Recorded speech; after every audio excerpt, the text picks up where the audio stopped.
بسم اللہ الرحمن الرحیم۔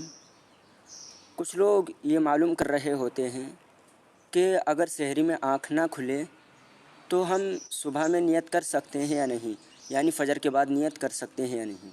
تو دیکھیے، یاد رکھیے، نیت نام ہے دل کے ارادے کا۔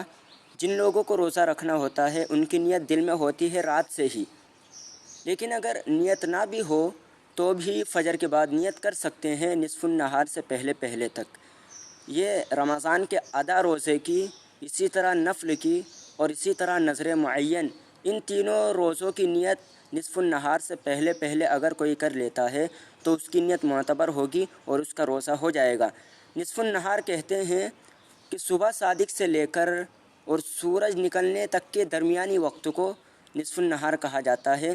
یعنی مان لیجئے کہ صبح صادق بھی 6 بجے ہے اور سورج غروب ہو رہا ہے وہ بھی 6 بجے، تو درمیانی جو وقت ہے وہ 12 بجے ہے۔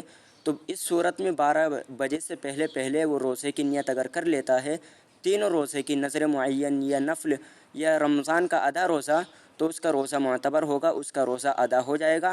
حوالے کے لیے آپ دیکھ سکتے ہیں شفاء الارواح، جو کہ نور العزا کی شرح ہے، اس کے صفحہ نمبر 349 پر، اسی طرح مسائل روزہ جو کہ مولانا رفعت قاسمی کی ہے، اس کے صفحہ نمبر 45 پر، اسی طرح بہشتی زیور صفحہ نمبر 114، اسی طرح کتاب المسائل صفحہ نمبر 147 پر آپ یہ مسئلہ دیکھ سکتے ہیں۔